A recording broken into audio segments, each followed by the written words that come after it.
Welcome back to the Public Rail Now podcast. As always, I'm your host, Adam. On this episode, I talk with Justin from the Minnesota Farmers Union about monopolies, cooperatives, the Union Pacific Norfolk Southern merger, how farmers and their communities are fighting back against corporate greed, and much more. You can find links in the episode description for MFU and Justin's newsletter, You're Probably Getting Screwed, which I highly recommend. For more information about Public Rail Now, please visit publicrailnow.org. Thanks for listening.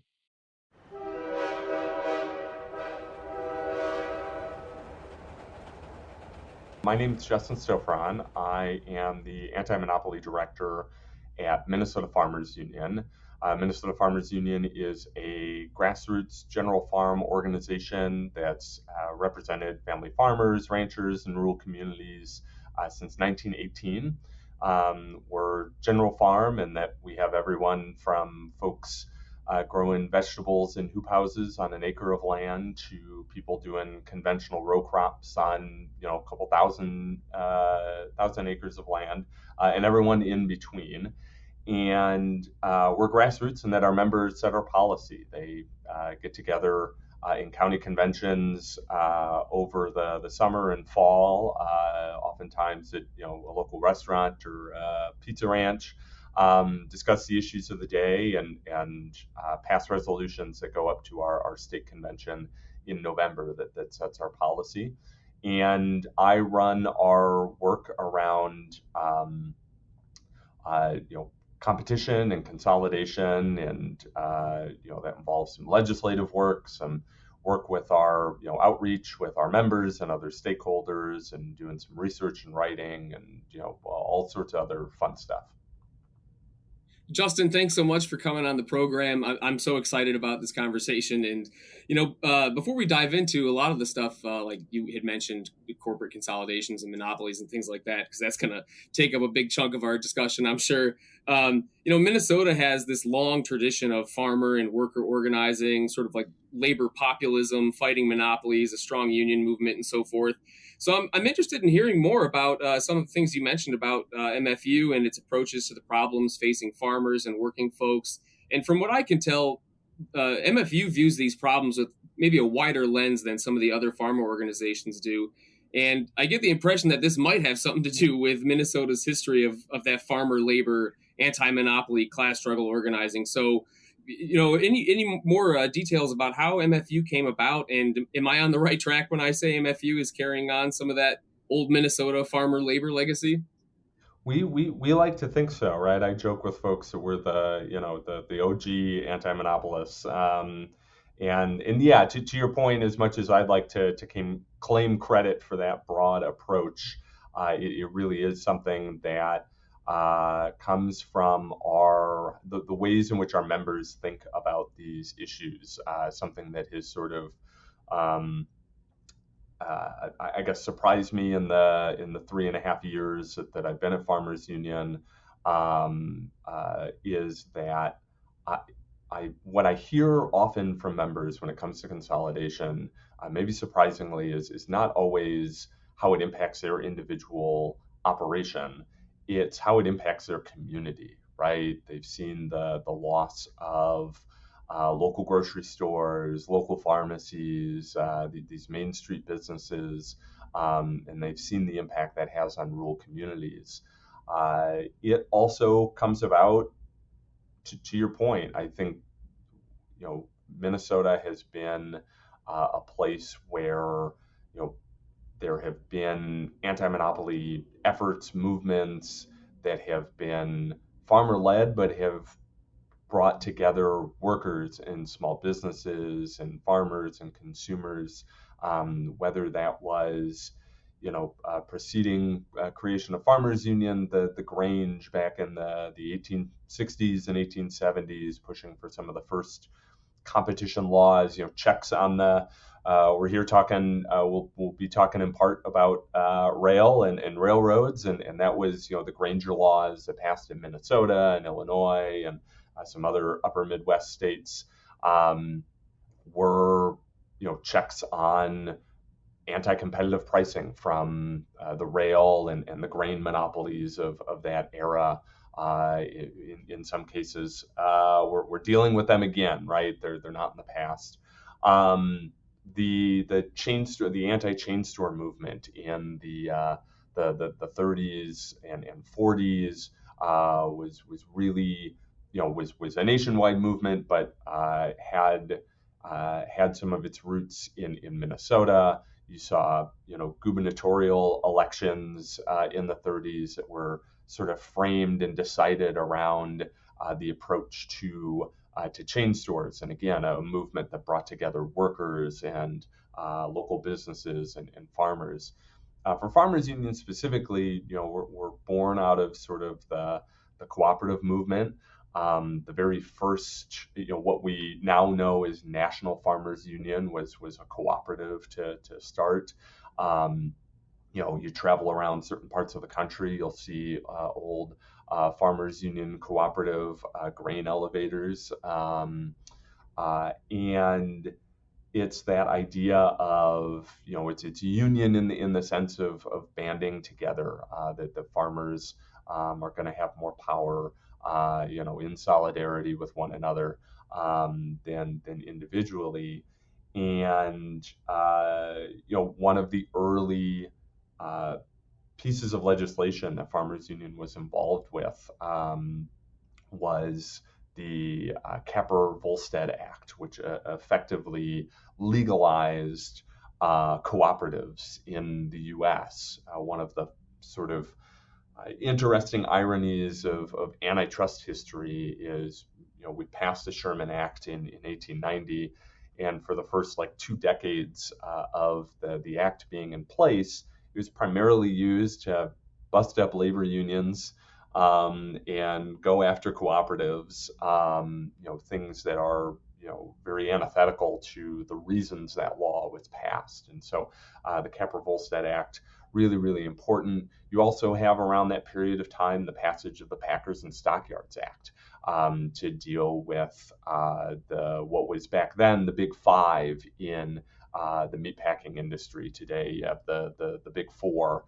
And I think one of the most important things about some of that's both Farmers Union history, it's Minnesota history, it's also U.S. history, is that these were battles that were not only won, but they were effective, right? The Packers and Stockyards Act was effective in breaking up the consolidation in that sector.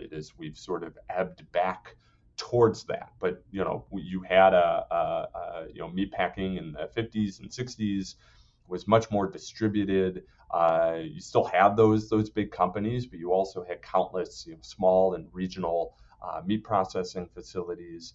And you see that in a whole other range of the anti-chain store movement produced the Robinson-Patman Act, which helped protect small grocers. And you had for a couple of decades, you had a grocery industry it had its big companies, but also had a really vibrant collection of independent grocers and small regional chains.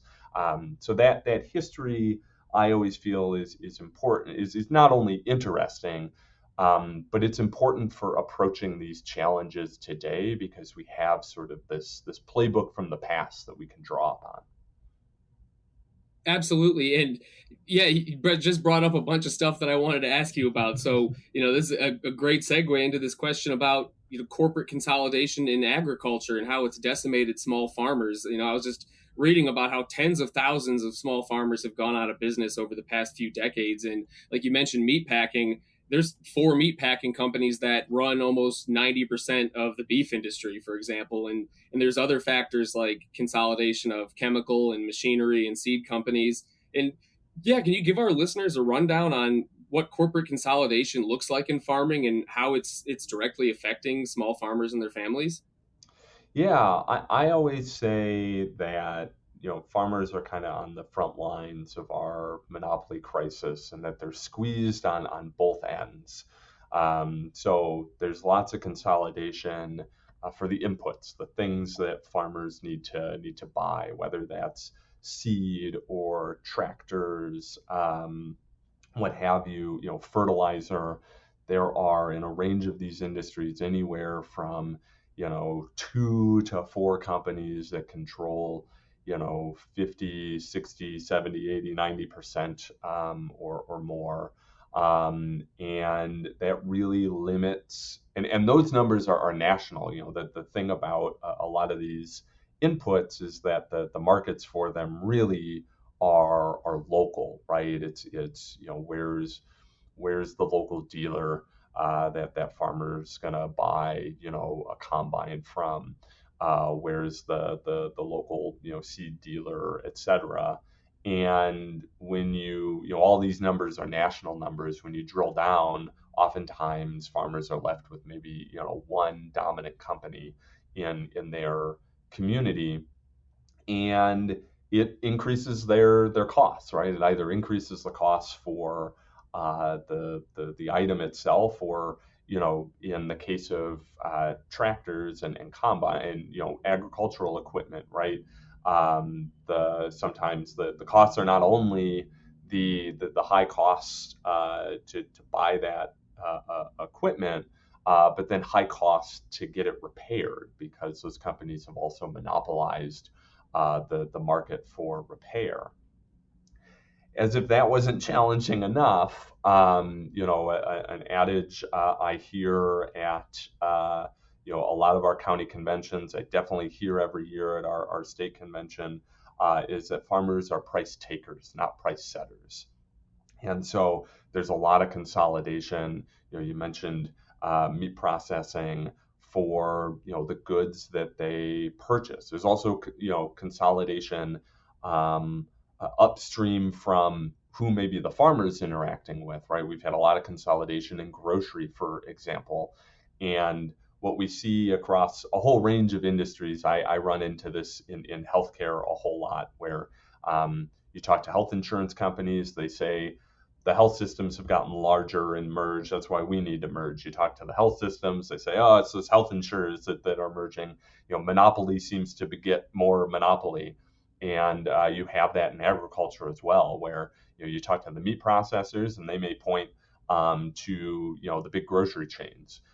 Talk to the big grocery chains, they're pointing to the meat processors, and in the middle of sort of that argument and that battle are farmers who, again, yeah, they're getting squeezed on either end, and those are sort of the long running, couple of decades long issues underneath some of the stuff that's been in the headlines recently about tariffs and trade wars, and the impact that the war in Iran is having on fuel prices.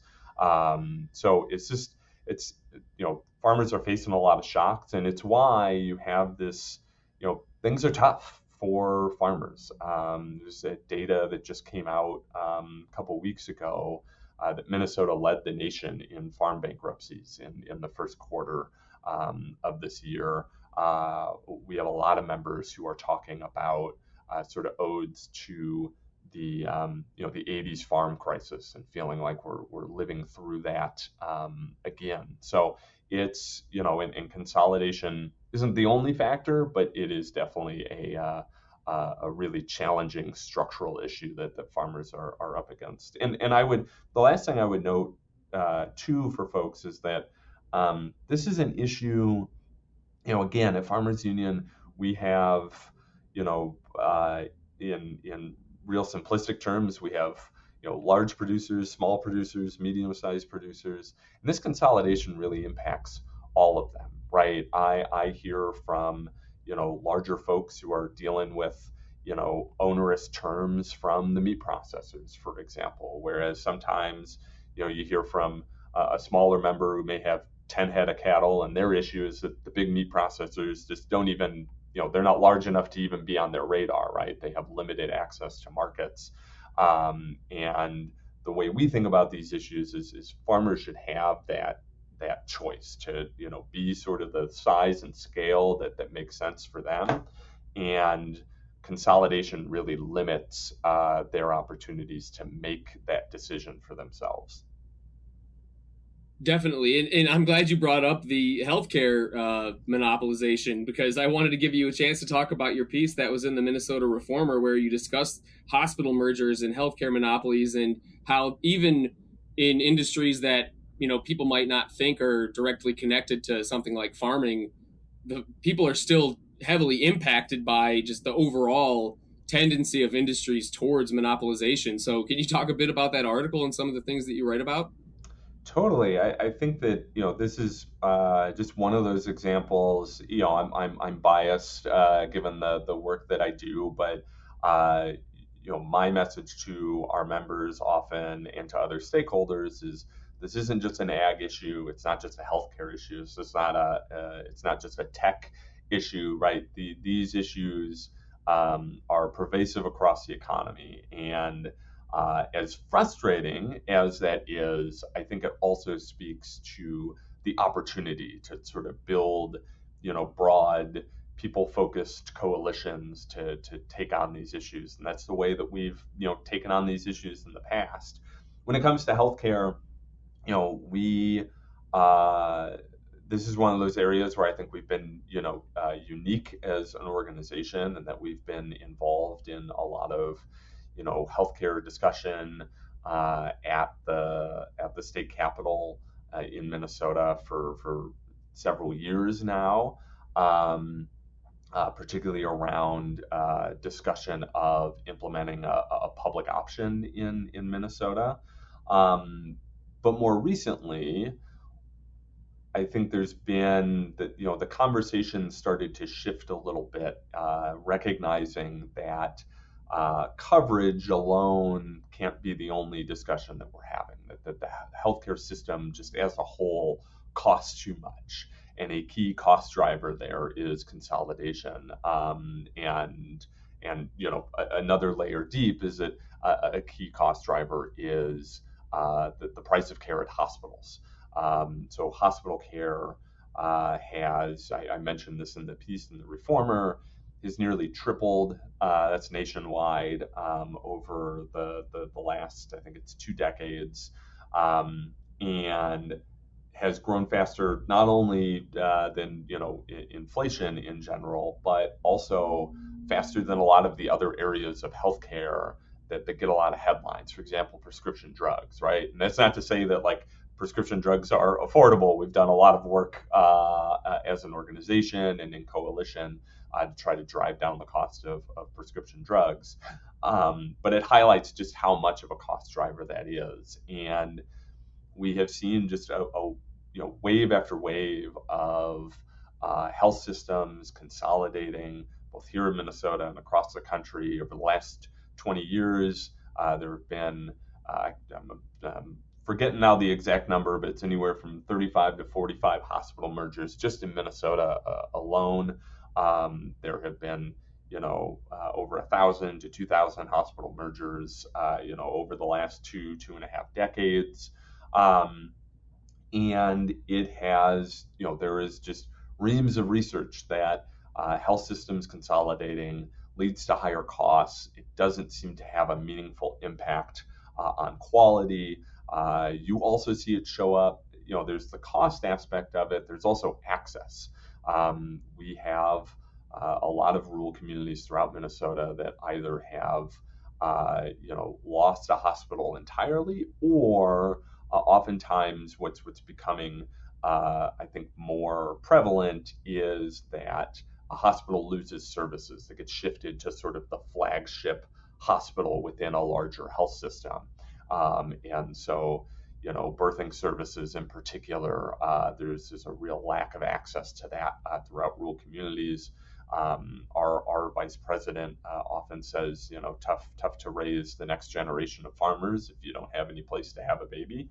So there's that access issue as well. And this is an area, I mean, our general position as an organization, my general position individually, is that we've had a real lack of enforcement of antitrust law over the last several decades.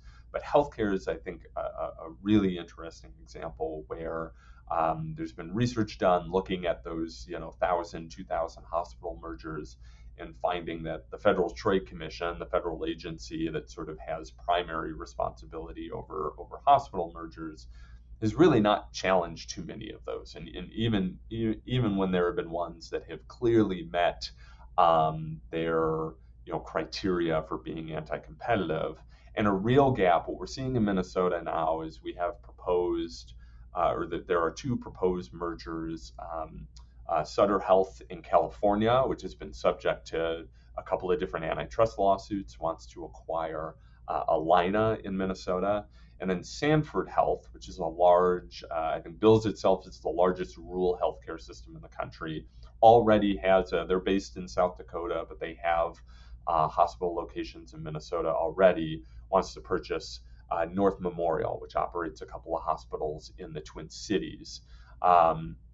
And is part of Sanford sort of been trying to acquire anything and everything that they can. And those are both what are known as cross-market mergers. So, Sanford doesn't compete directly with North Memorial right now. Sutter doesn't compete directly with Alina. And those sorts of mergers, the FTC has never challenged. And so part of that piece I wrote was highlighting a law we got passed. Farmers Union worked with the Minnesota Nurses Association and SEIU Healthcare to get a law passed giving the Attorney General in Minnesota much stronger tools to challenge these sorts of hospital mergers.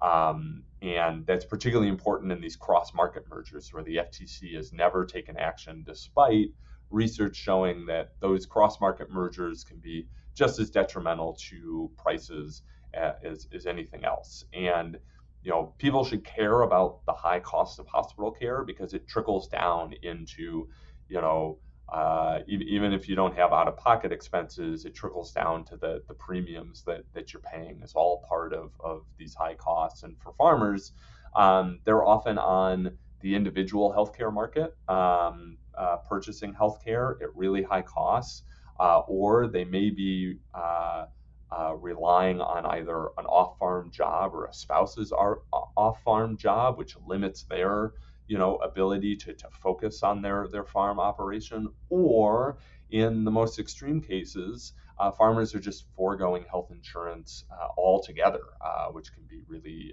obviously, really detrimental, and not necessarily a job you want to be foregoing health insurance on. So, these have very important impacts on farmers, on producers, as well as rural communities, and just the vibrancy of Minnesota in general. But it's a good example of how, hospital monopolies also can have really detrimental impacts on the healthcare workforce, right?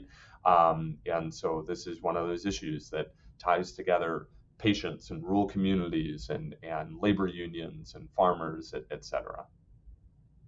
Yeah, I mean, it's astonishing when I was reading your article and over 1,000 hospital mergers between 2002 and 2020. And like you said, the Federal Trade Commission, it has only challenged 13 transactions. I mean, it's like, what is it even? It's one of those things where it just makes it really glaring. Like it's the best government money can buy. Like, what are they even doing? Yes, yeah, absolutely. And again, I think that there's, that's part of our position on these issues in general is that we need, you know, in some cases we need better laws, we need improved laws. We'll maybe touch on that later in our conversation, but we also we just need folks to enforce the laws that are on the books.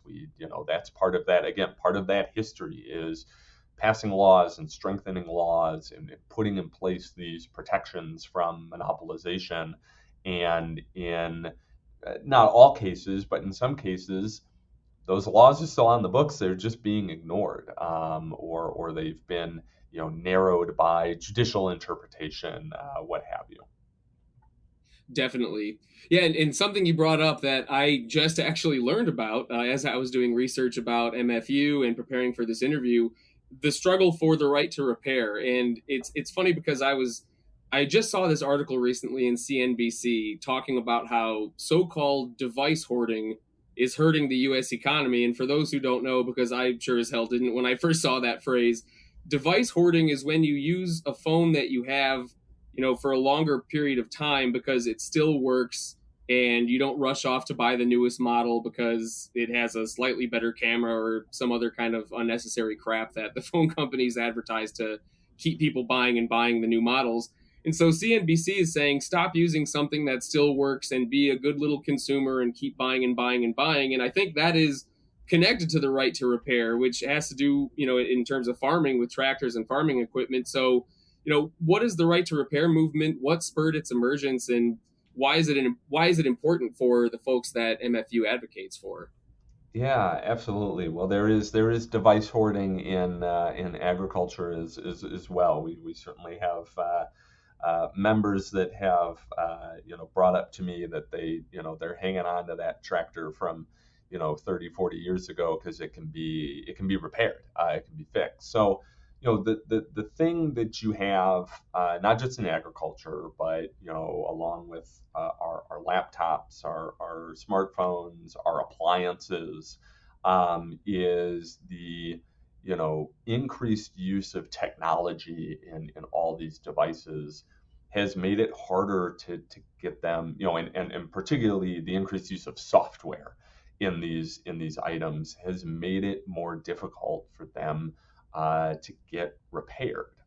So in the agricultural context, you need to go through an authorized dealer. So there are three companies that produce 95% of the tractors in North America, and one of those companies, John Deere, produces somewhere between 55 and 60%. So another highly consolidated market farmers are dealing with, and farmers often have, a lot of our members have great relationships with their local dealerships and appreciate their local dealerships. They want those local dealerships to thrive.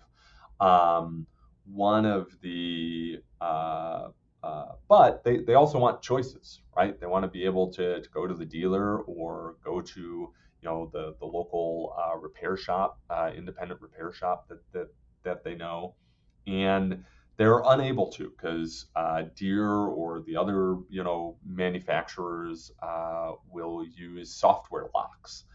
And so what you've seen in recent years is some litigation around this, specifically aimed at John Deere, but again, sort of all the major equipment manufacturers are engaged in this, and there's both the Federal Trade Commission has an ongoing case against John Deere.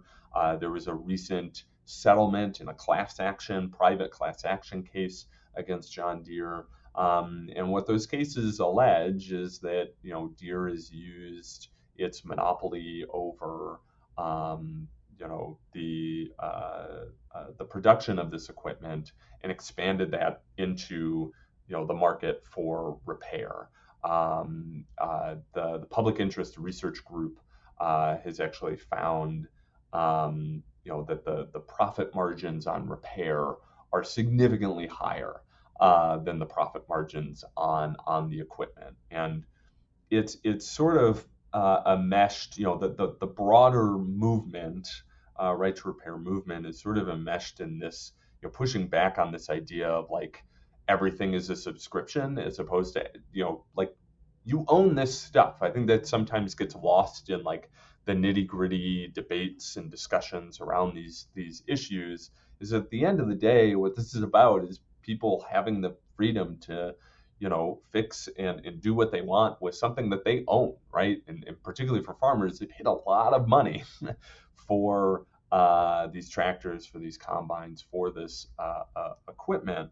And what the right to repair is about is basically saying that independent repair shops and or individual farmers themselves should have access on the same sorts of terms that the dealerships do to the toolkits necessary to make these repairs. And so that's something the equipment manufacturers have made customer facing tools available in recent years because of the pressure from the movement. But those tools often fall well short of what's actually needed to make repairs. And so, for example, the FTC's lawsuit alleges that what this results in is that folks just default to the dealership because they don't have enough information to know, can I take this to an independent repair shop? Do I have to take it to the dealer? And so they just default into going to the dealer. And then what the equipment manufacturers have also done is they've started to consolidate, those dealerships have started to consolidate, right? So you used to have a local dealership that maybe then was purchased by a regional company that's now owned by, a larger nationwide company. And folks have seen, either locations closed down or they've just seen a degradation of service. And for farmers, what this all means is like, if you can't get you need both affordable repair service, you also need timely service. And that's another challenge that farmers see, and that, like, if you're in the midst of, planting season or in the midst of harvest, like, time equals money, right? And farmers don't have, they can't wait a week or 2 weeks or whatever to get something repaired. But again, it's, to the point that you flag in that article, it's a broader issue, right? This is, we generate tons of electronic waste, when we don't hoard those devices, because we can't get them repaired, or, there's built-in obsolescence into it, that creates just all of this waste that we wouldn't need if we had more avenues to repairing these devices. And again, I think there's a really just kind of like American value built into this, that we should, we should be able to own stuff. We own these things that we purchased. Yeah, I mean, it's like they figured out, well, planned obsolescence isn't working out that well. People are still able to fix the stuff that they have, so let's just make our business model extortion.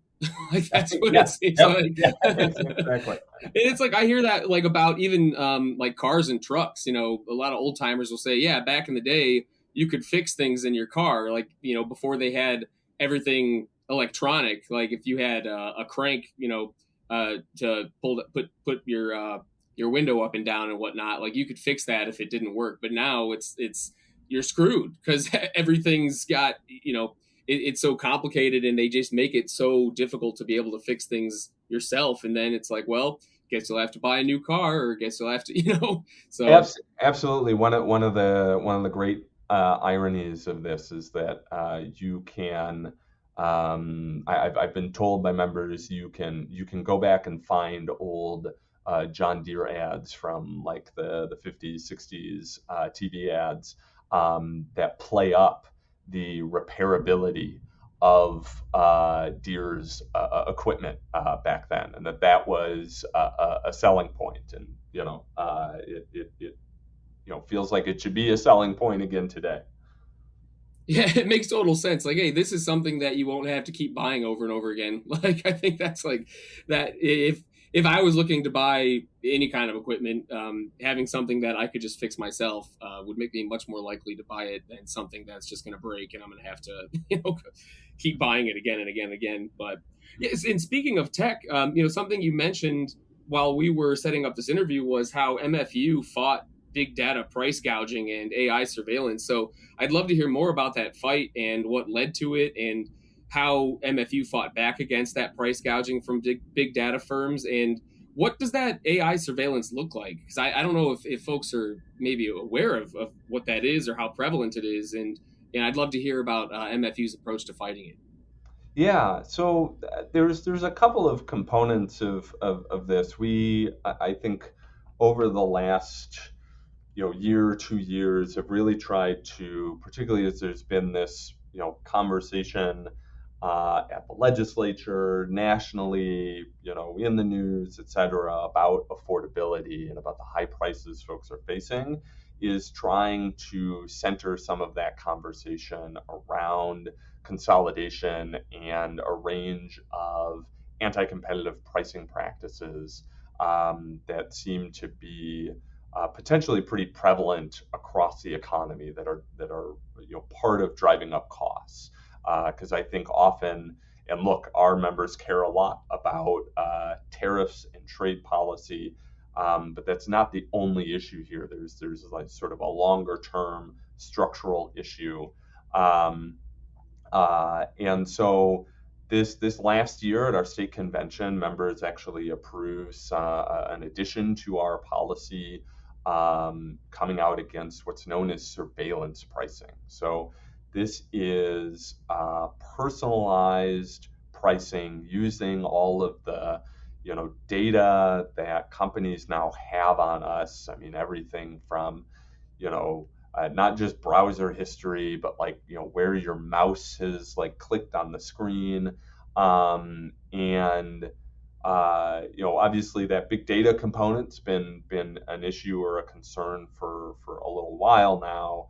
I think there's the possibility that these practices get sort of enhanced by artificial intelligence. So, for example, at the very beginning of this year, at a big retail conference, Google announced that Gemini, its AI agent, was going to be integrated into sort of purchasing decisions, right? So you could use Gemini essentially to shop. And I think that there's not only the concern of like Google's got reams and reams of information on all of us, and already has a monopoly on sort of the gateway to the internet. It's the search engine component of the internet, but it also feels like when they made that announcement, they also said they already had partnerships with some big box retailers. And it feels like this is opening up sort of a pay to play space where when you ask Gemini, to find diapers, it's not necessarily going to have an incentive to direct it to, a local store or something like that. It's going to be who's got the most ad spend, through these partnerships. And so it's going to exacerbate the already really unlevel playing field that small businesses are competing in. And then it can mean higher prices. So a couple of organizations, Consumer Reports, the Groundwork Collaborative, which is a national organization that does a lot of amazing work on pricing, and then More Perfect Union, who folks may know from the great videos they make. They sort of all came together and did this investigation into Instacart, the online grocery delivery service. And they found that Instacart was engaged in surveillance pricing, AI pricing experiments, where people were getting charged different prices for the same basket of goods. One of their experiments was at a Target store in St. Paul here in Minnesota, where folks fell into, it wasn't always, I'm getting a totally different price from you. It's folks are put into these different categories. So there was like a range of 8 different costs that folks were being charged. And so there are privacy concerns. There's this affordability concern. There's data brokers are basically the Federal Trade Commission during the Biden administration started an investigation into surveillance pricing, trying to figure out how prevalent is this right now? What do we know about it right now? And found that data brokers were putting together, data profiles and essentially selling to retailers that they could find your pain point, right? The highest price that you may be willing to pay for something. Former FTC Chair Lena Khan, I think, has used the example of buying diapers. If they have data on you and you're doing that late night search, you're in need of diapers immediately. You're going to be willing to pay. I've got two kids out of diaper phase, but like I know what that panic's like. You're going to pay whatever price is there. Or using the comparison of shopping for airline flights. If you just had someone pass away and you're flying out for a funeral, you're going to be much less price sensitive than someone who's maybe looking around for a vacation. and there's just so much data floating around that there's the possibility that folks will be able to make these inferences about you. So we pushed legislation at the legislature this year that would have banned surveillance pricing, and there were a couple of different flavors of this legislation that cropped up amongst legislators. One was a ban on surveillance pricing in grocery. In particular, which I think was driven by some of the headlines that came out about the Instacart example and just the way folks are feeling high grocery prices.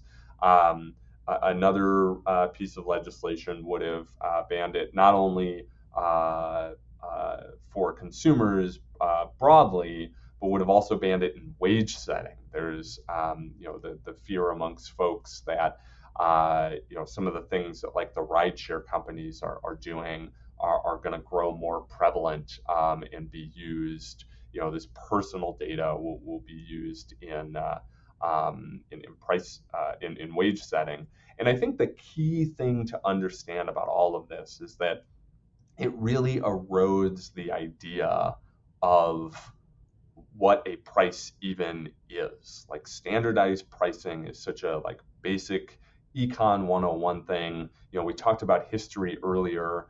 The price tag dates to the late 1800s. Those battles I talked about with farmers. In the Grange era was about variable and personalized pricing that the railroads were foisting on folks. And so this concept of you're buying the same thing, folks should be charged the same standard price, really gets eroded with surveillance pricing. And what that also further erodes is true discounts, right? So one of the arguments you hear from tech companies, you hear from industry is that this is going to eliminate opportunities to provide discounts. And I just think that is that's ridiculous, because if you've totally eroded, if everyone's getting charged a different price, how do you know you're actually getting a discount or not?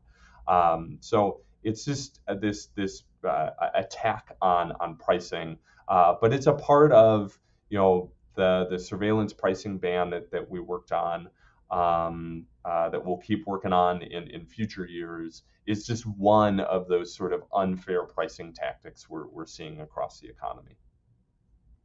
And I'm so glad that MFU has taken up that fight, because it's like, if folks weren't convinced already that these tech companies and the people that run them are the scum of the earth, just the idea that somebody has lost a family member or another loved one and is getting grabbed by the ankles and getting the coins shaken out of their pockets by these people with this surveillance pricing tag. I mean, it's just beyond despicable. So again, I'm really glad that MFU has taken up that fight. And speaking of AI and all this stuff, I know this is a big question and we could probably spend hours talking about it, but I did want to get your general thoughts on how the climate crisis is impacting farmers, especially, in the context of this push we're seeing for these data centers, and how they're exacerbating a lot of the already existing problems people are experiencing as a result of unchecked environmental destruction. And I was just reading a statement from Farm Action recently, and they said, as data center development accelerates, farmland, water, and energy systems are being reshaped to serve some of the world's largest technology companies, with few protections for the people who actually live, farm, and pay utility bills in these communities. And so it seems like this would have a massive destructive impact on small farmers and folks trying to make ends meet doing agricultural work in rural areas. So just wanted to, again, get your thoughts on the impacts of the climate crisis and how maybe this push for the data centers is making it a lot worse for folks. Yeah, well, I think that one I'll say off the top, we have we're very fortunate at Farmers Union to have an amazing climate and working lands program and team, and they're incredible, and so highly suggest that folks check out our website, mfu.org. You can find more information there. You can also, a lot of that work happens through our foundation, and you can find that at mfufoundation.org. And they've done a lot of work on farmers, I think in general, right? They want to be good stewards of the land. They're going to have a hard time farming if they're not, and are feeling the impacts of the climate crisis. But they also, it's again happening amidst all of these forces that we talked about, and need to be able to run a business and do these things and engage in these practices. So the Climate Working Lands team thinks a lot about that. Thinks a lot about making sure that farmers' voices are included in some of these conversations. For example, we did a set of climate listening sessions with farmers, and one of the things that came out about that is, there are these growing carbon markets with carbon market contracts, and we actually got legislation passed a year or two ago prohibiting non-disclosure agreements in carbon market contracts, which is actually a prohibition we have on other sorts of producer contracts. So doing lots of great work there. On the data center piece, yeah, I think members have concerns about what this is going to mean for land use, what it's going to mean for water use. I think that one of the ways we think about it, or at least that I think about it too, is sort of back to that pricing discussion. Is that we're building out data centers, we're building out this infrastructure, and we're building it out in part to like supercharge anti-competitive business practices that are harming folks, harming farmers, harming consumers, harming rural communities, and I think is a real concern. We're fortunate in Minnesota that there were some at least ratepayer protections from AI passed in during the 2025 legislative session last year. That will make sure that some of the costs of this build out aren't entirely thrown on the backs of ratepayers, which has definitely been an issue in other places of the country. But I think it's this it's this big question, and there's a inevitability to the development of AI that, at least personally, I think is dangerous to fall into, right? I think you're already, even just the last several days on the stock market seem to be showing that there seems to be a bit of a Ponzi scheme amongst the tech companies kind of going on, and if you spend a lot of taxpayer money and land access and all this on this build out, and then the bubble bursts, who's left holding the bag? And I don't think it's going to be the tech companies. Yeah, it's definitely going to be the consumers and the folks that are at the bottom of that pyramid scheme that they're running. And going back to kind of our discussion about mergers and monopolies, and we've had the railroads come up a few times. I'm sure you're aware of the Union Pacific and Norfolk Southern merger that's unfortunately apparently progressing despite a lot of concerns and a slew of potentially catastrophic outcomes that could result from it. But one of the things Public Rail now emphasizes over and over is that small farmers are among the people getting screwed the hardest by the Class 1 railroads, these robber barons. And with this merger, we're one step closer to a complete private railroad monopoly, which does not bode well for anybody but the corporations who own the railroads. So I was wondering if you could speak to how small farmers are especially getting shaken down by the railroads, and what this merger between Union Pacific and Norfolk Southern could mean for them, and is that something that MFU is organizing around? Yeah, absolutely. Well, I think it, as you mentioned, this really impacts farmers, and it's because they don't have a whole lot of it's another market where they don't have a whole lot of choices, and this merger would further erode those choices. So, about 1/5 of rail tonnage is farm and food products. So it's a really important way that farmers get products to market.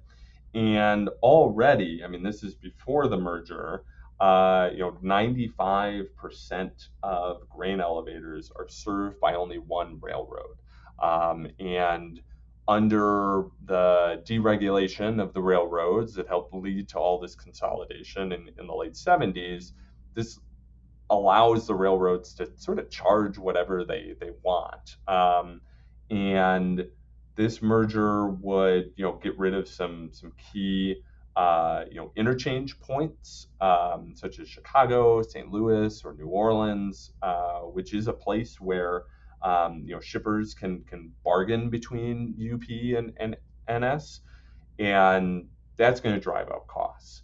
For farmers. Farmers also, there's a large swath of farmers who don't have alternative transportation options. So, trucking is not an option for them. Waterways is not an option for them. And so those folks in particular are really going to be squeezed under this. And increasingly, we're seeing the share of rail revenue from non-competitive movements, non-competitive shipments, has been increasing over the last couple of decades, and Union Pacific's been one of the biggest beneficiaries of that sort of non-competitive revenue, and it's going to mean just a further squeeze on farmers in addition to all of the other challenges that we've been talking about. So it's sort of this,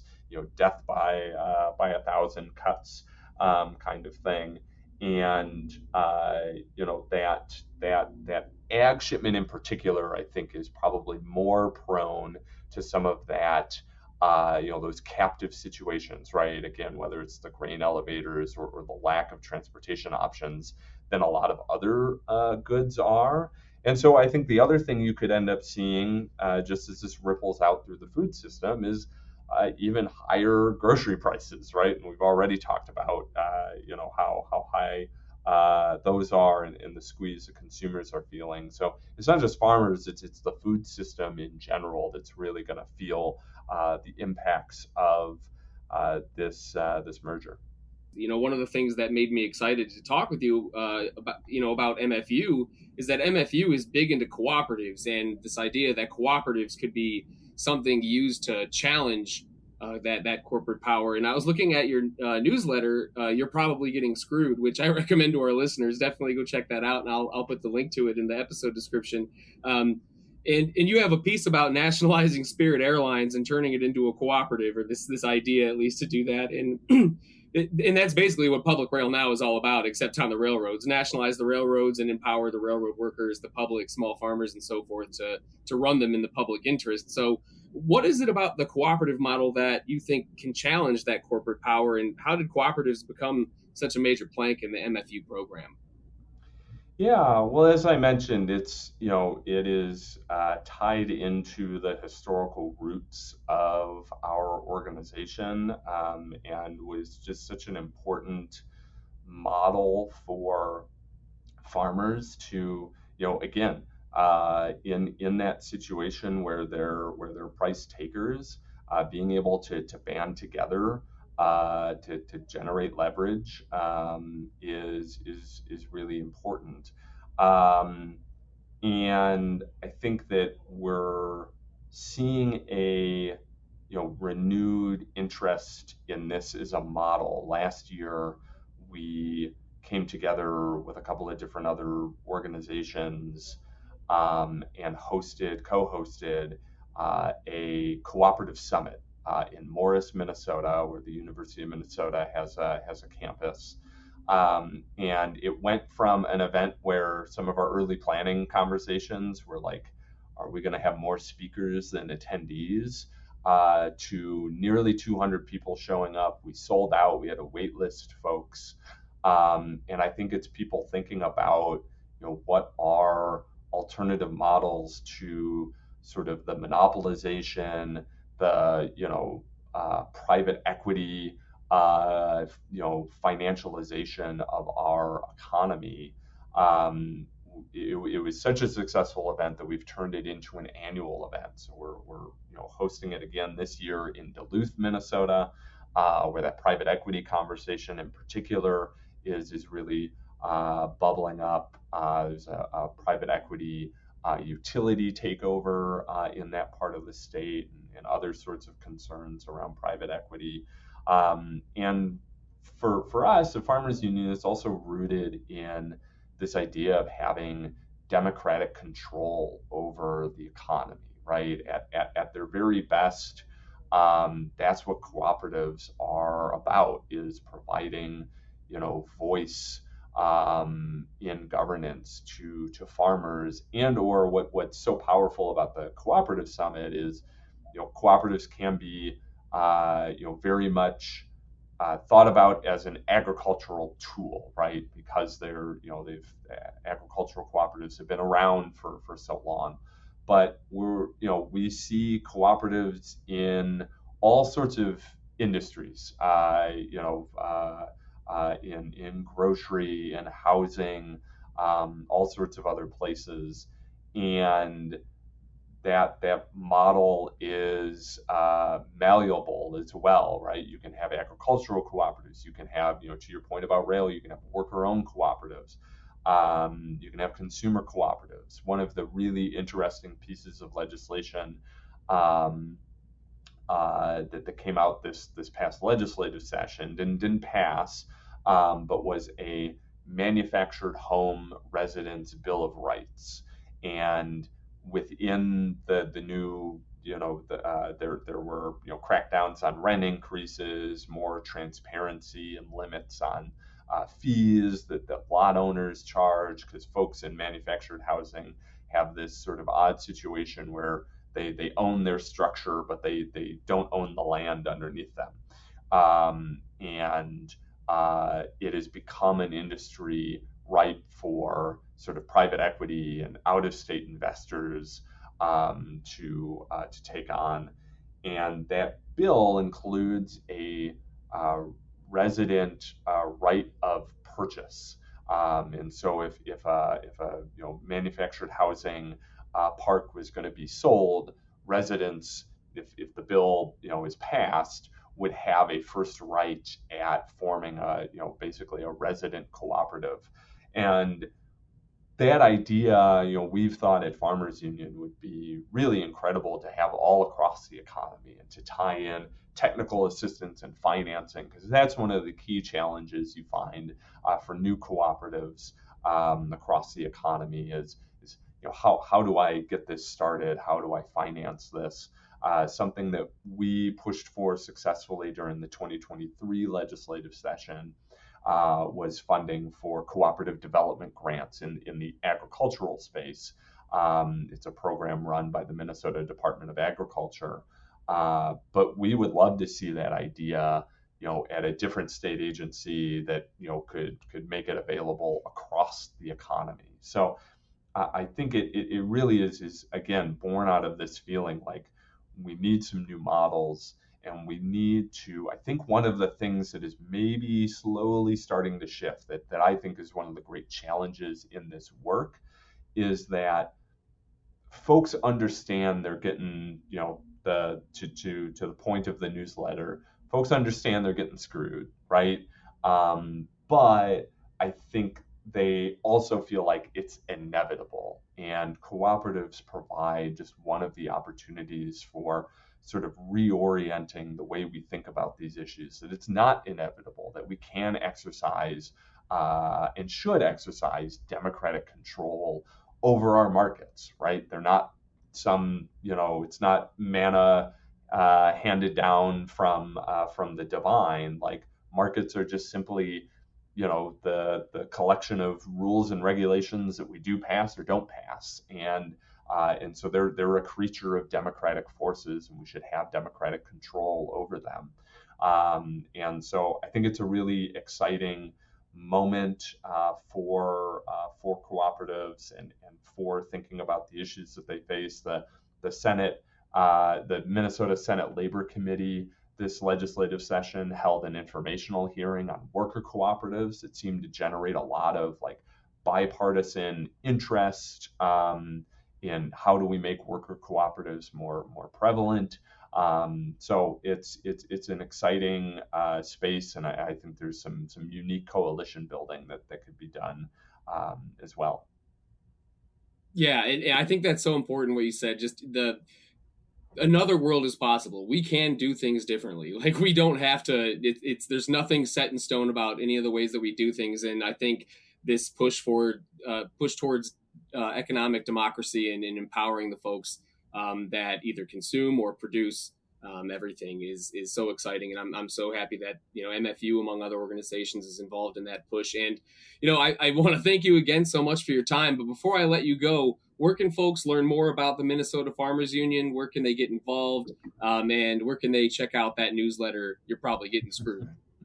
Yeah, so folks can check out some of our work on again mfu.org is our main website, and then our foundation has a separate web page that is mfufoundation.org, and so you can collectively in those two places find all that great work. If you just Google Minnesota Farmers Union as well, you'll get routed to those places, and you can learn about becoming a member if you're here in Minnesota.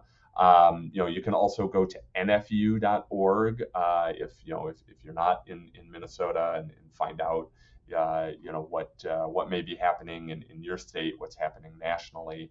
Folks can find You're Probably Getting Screwed on Substack. It's screwed.substack.com. And we try to put the newsletter out each week. Give us some grace. Sometimes it's every other week or that kind of thing. But the purpose of the newsletter that you'll see when you visit is that my co-author, Iowa State Representative J.D. Schulten, and I feel like we're living in a second Gilded Age. And this is an opportunity to talk about the problems that we're facing, point towards some of the solutions. I think that's always really key. These issues, they are complicated, they are challenging, they are entrenched, but they're not without solutions. Like we can build a fairer, more distributed economy. That's a key value, I think, both of JD and I, and certainly of Farmers Union. So we try to try to cover all sorts of different issues. I wrote a week or two ago about a really cool antitrust bill making its way through the legislature in California. So we try to cover the whole gamut. I think there are other newsletters out there about monopolies and that kind of thing. I think one of the unique perspectives that JD and I have is working at state legislatures and being in the Midwest. So we try to include some of that flavor, so folks can find us there, and people can always feel free. I have a real easy email. It's Justin, Justin @mfu.org. Please feel free to reach out if you have questions or things I should see, or you got suggestions for the newsletter. Feel free to message me on Substack as well.